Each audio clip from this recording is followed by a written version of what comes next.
Alright, so today's video is going to be a little bit different. It's not going to be about the Accord. I'm actually going to be getting a project car.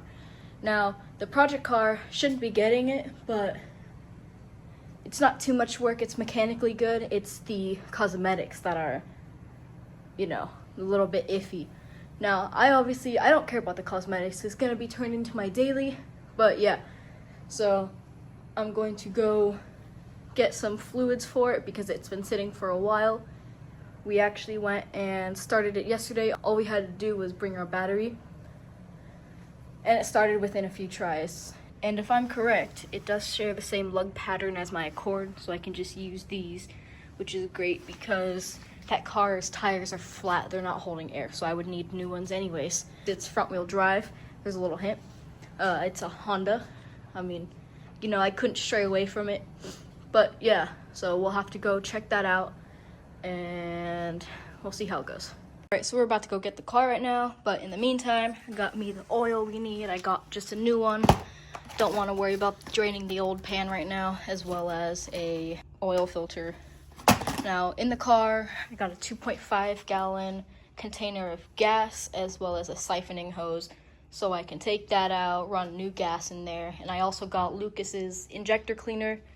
Just because it's been sitting for so long, I'm assuming it's probably gonna be a little dirty. So, let's go get the car.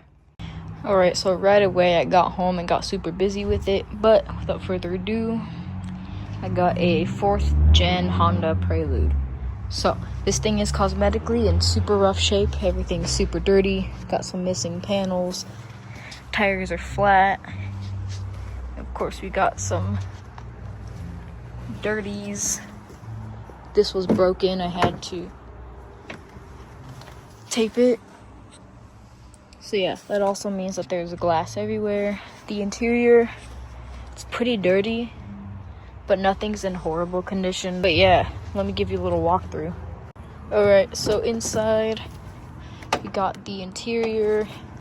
All the weather seals are cracking.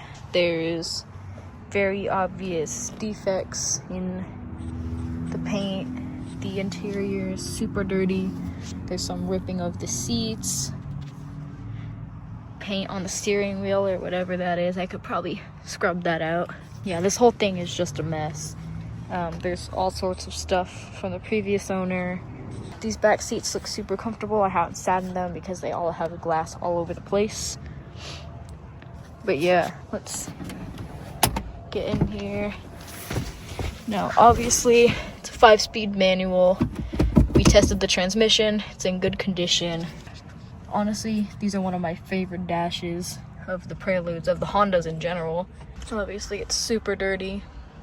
Cracked windshield. Need to take off those stickers. The visor doesn't stay up, so that's not fun. I'll probably end up taking this off in general because there's mold. Now we go to the passenger interior. So the flooring's not nearly as caked on as the driver's, but still super dirty, glass everywhere. The seat's in better condition than the driver's seat. This side is also in pretty decent condition. The seat covered in glass. Got mold all over here from, broken window. Got little speakers back there. That one's not fully in. Yeah, super dirty. I'm gonna have to clean away everything, and yeah, got some work cut out for me. Now to the trunk. Alright, so the trunk here, super dirty, as well as nails and rusted everything's everywhere. Still got the jack. I checked, and spare's still under there. It's just super dirty. And as you noticed, there's 2 amps and a double subwoofer. So it's pretty cool. I didn't realize this was coming with subs. It'd be a nice little addition. I may end up selling them, I don't know. But yeah, this is the trunk. We got the body, so obviously there's very obvious body work. You can tell this is obviously all bondoed. There's panel gaps around this area, so something happened over here. Got all of that. And of course, super denting.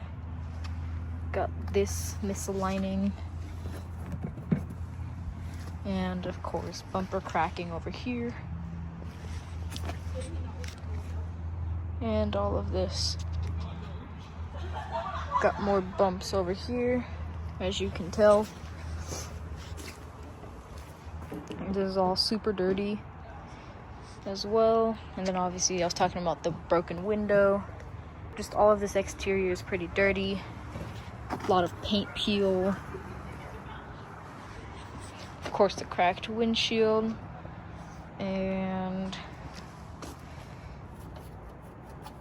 need to fix the hood, repaint it, possibly. I don't know. I didn't buy this for the cosmetics. I bought this to get me by and because it has what I need. Now, over here, super dented as well. And paint peel, as well as no mirror. So I need to get a mirror before I can do anything. Alright, for the engine bay, we got an H23A1, as explained down here. Now the previous owner decided to paint anything and everything that had to do with this engine. And we got pretty much, it's mostly stock, aside from the subs, and I think that's what these wires are. It's a hack job of a wiring job. There's just random wires going everywhere. Now I believe this engine is probably mostly stock. I mean, clearly you can tell it was taken out, so there might have possibly been stuff done to this. I'm hoping not. I'm hoping this is mostly stock because it's just my commuter car. Now most of this, it's not in horrible condition. The ABS light keeps coming on, but I'm not worried about that because I never had a car with ABS, so personally I don't really think I need it. Now what we've done so far is I topped off the brake fluid, I changed the oil, and we were looking into the coolant and figuring out what was going on with that. And we might possibly bleed the clutch. But yeah, to recap, we've basically just been restoring it to make it drivable on a daily. I need to clean up everything, get rid of all the mold, probably power wash everything, fix the interior, and get this engine and stuff ready to go. I'll probably replace the spark plugs as well as the battery, maybe the wires, and I'm gonna get rid of all the weird wires that are everywhere. Now, as far as future plans go, this car is a donor car, essentially. It's a daily car that's going to be a donor car. So I bought it because the H23 and the H22 parts are very interchangeable, so I could save some money and swap those into the Accord when I'm ready to, and then I'll part out everything else. This transmission for the H23, it has longer gears than the H22 transmission, which if I were going naturally aspirated, that would be a downgrade. But because I'm going to be boosted and cammed, it's going to be better in the long run because of longer gears opposed to shorter gears for all of this. Now, shorter gears technically overall would be better, but it's not a huge deal. So yeah, essentially just fixing this up to be my daily, and then once I'm ready, I'm gonna be swapping everything to be a donor car. All right, here's the startup.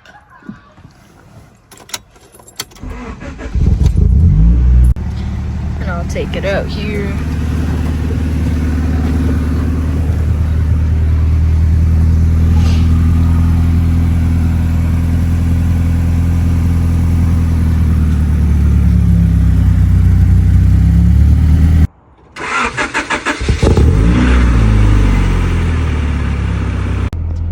Classic Honda fashion, it has the key ignition issues, which means even once I've taken it out, still wants to run. Let me show you my fix.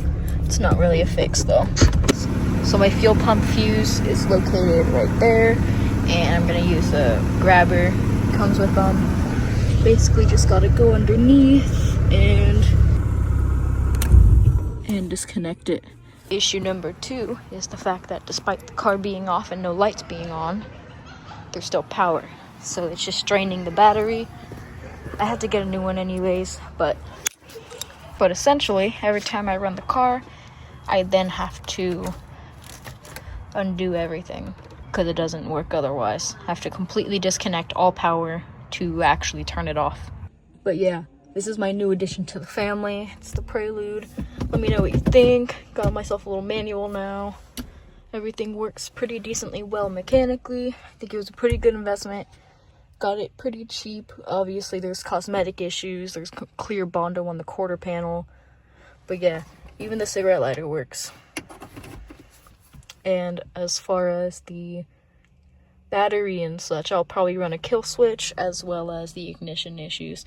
Now I know there are brands that convert it to push to start to fix this issue, or you can get a kit for more expensive to completely fix it. I don't really want to put that money into it because there's no reason. It's just going to be a temporary daily to get me by. I'm just going to install a kill switch and it'll be good in the long run anyways. Everyone should have a kill switch.